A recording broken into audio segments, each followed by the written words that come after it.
샬롬, 여러분 평안하셨습니까? 오늘도 하나님의 말씀 앞에 우리가 모두 모였습니다. 말씀이 우리의 삶과 생각을 바꾸시는 놀라운 복된 시간이 되시기를 바랍니다. 이제까지 사도 바울은 율법의 부정적인 측면을 너무 강조하는 것 같이 느꼈던가 봅니다.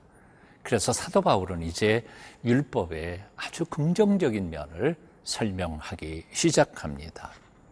도대체 율법은 우리에게 무엇입니까? 오늘 본문 말씀을 통해 함께 묵상하고자 합니다. 로마서 7장 7절부터 13절까지 함께 읽겠습니다.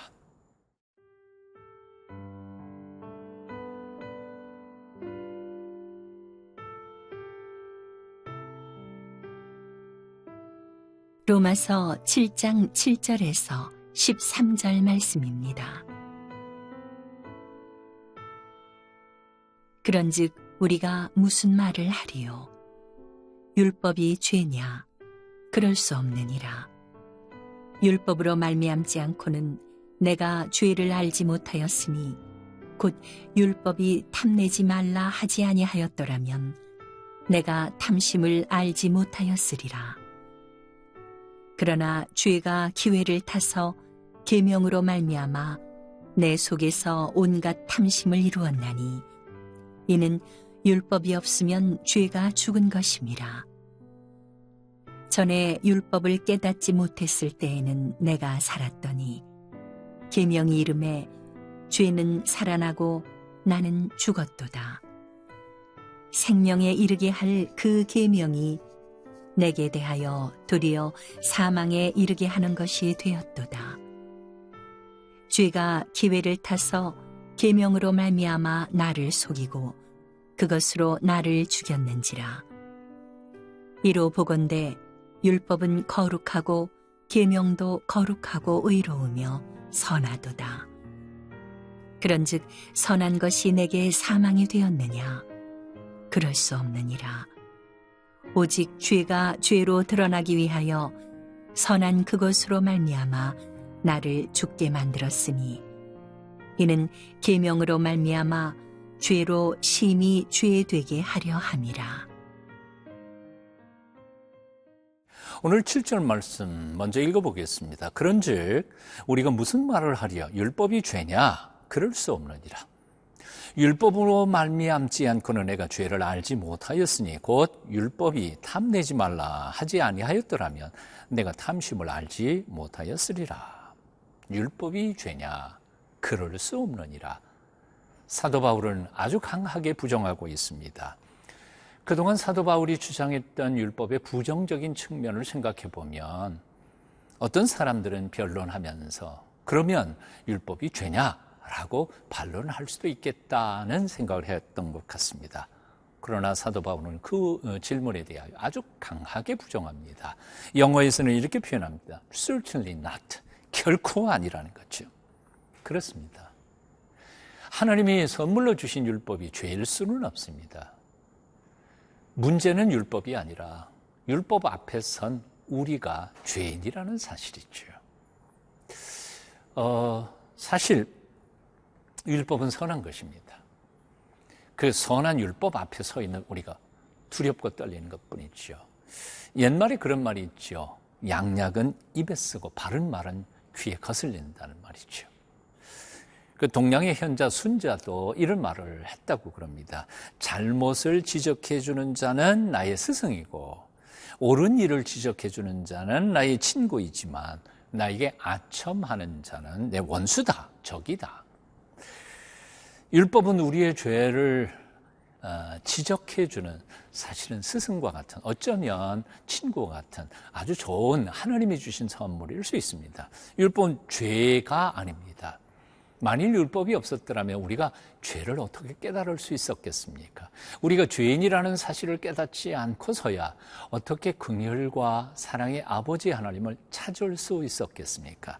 사실은 어떻게 보면 율법은 그래서 우리로 하여금 죄인인 것을 깨닫고 그 죄의 문제를 해결하기 위하여 은혜와 긍휼의 하나님을 찾게 만드는 하나님의 추적자라고 표현할 수 있습니다. 이런 점에서 어떤 사람이 이렇게 표현했죠. 인간이 자신의 죄의 깊이를 아는 만큼 하나님의 은혜의 높이를 알 수 있다는 겁니다. 죄의 깊이를 알게 하는 율법은 사실은 악한 거 아닙니다. 오히려 우리의 죄성과 죄를 고발하는 거울과 같은 존재라고 말할 수 있습니다. 우리가 거울에 얼굴을 비칩니다. 얼굴에 무엇이 묻어 있다고 하면 돌아가서 그 묻은 것을 닦아내고 깨끗한 얼굴로 사람들을 대하게 될 것입니다. 율법이 똑같습니다. 거울과 같은 율법에 나의 적나라한 모습을 비추어 보고 하나님 앞에서 하나님의 은총을 구하는 신실한 하나님으로 살아갈 수 있도록 주신 거룩한 도구라는 것이지요. 이제 묻습니다. 여러분 혹시 요즘 귀에 거슬리는 말이 들릴 때가 있습니까? 성경을 읽으면서도 마음속에 듣고 싶지 않은 말씀이 들릴 때가 있습니까? 그것은 하나님의 음성임을 깨닫고 진지하게 받으며 회개하며 하나님 앞으로 두 손 들고 나아가시는 하나님의 사람들이 되실 수 있기를 축원합니다.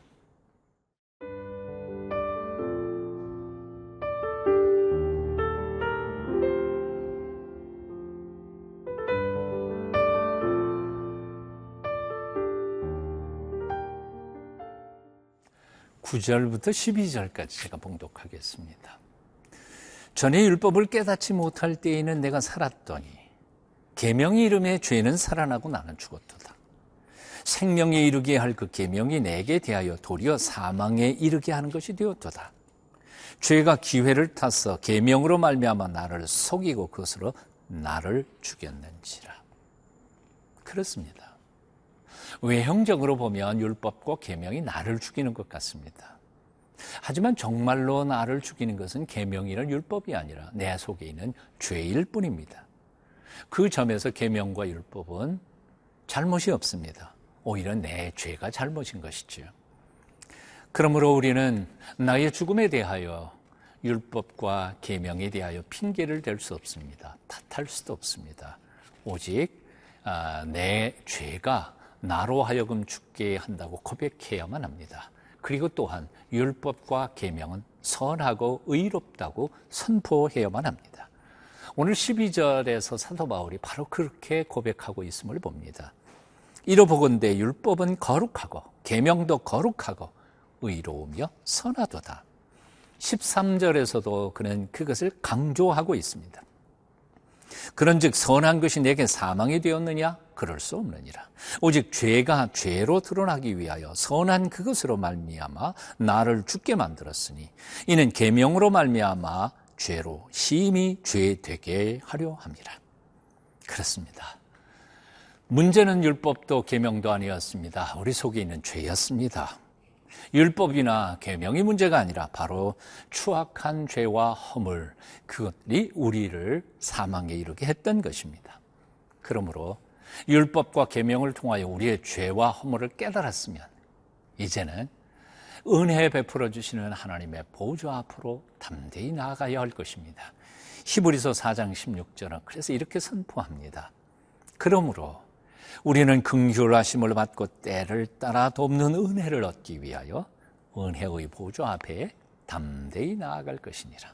담대히 나아갈 것이니라. 우리가 기억해야 할 것이 있습니다. 하나님께서 우리를 죽이시려고 율법이나 계명을 보낸 게 아닙니다. 하나님은 우리를 구원의 길로 인도하기 위하여 우리의 죄를 깨닫게 하는 율법과 계명을 우리에게 보내주셔서 우리로 하여금 하나님의 은혜, 긍휼의 은혜, 용서와 사랑을 구하도록 추적하신 것뿐이었습니다. 그러므로 오늘 이 시간도 하나님의 율법을 사랑하십시오. 그 계명을 깊이 묵상하며 그 계명 속에 담겨진 하나님의 마음을 읽으십시오. 그리고 사랑과 긍휼로 우리를 위하여 죽어가신 예수 그리스도의 십자가 아래 나아가 우리에게 주시는 하나님의 은혜를 풍성히 받아 누리는 하나님의 사람들이 되시기를 축원합니다. 사랑의 아버지, 긍휼의 아버지, 율법을 통하여 우리를 구원의 길로 인도하시는 하나님의 은총이 오늘도 여러분과 함께 하시기를 축원합니다. 기도하겠습니다. 죽이기보다 살리기 원하시고 심판하기보다 구원하기를 기뻐하시는 사랑의 아버지 하나님, 우리를 너무너무 사랑하셔서 외아들 예수님까지 기꺼이 십자가에 죽이신 그 사랑을 우리가 결코 잊지 않게 하여 주시옵소서. 그 사랑을 의지하여 감히 하나님의 보좌 앞에 나아가오니 우리에게 은혜 내려 주시옵소서. 예수님의 이름으로 기도하옵나이다. 아멘.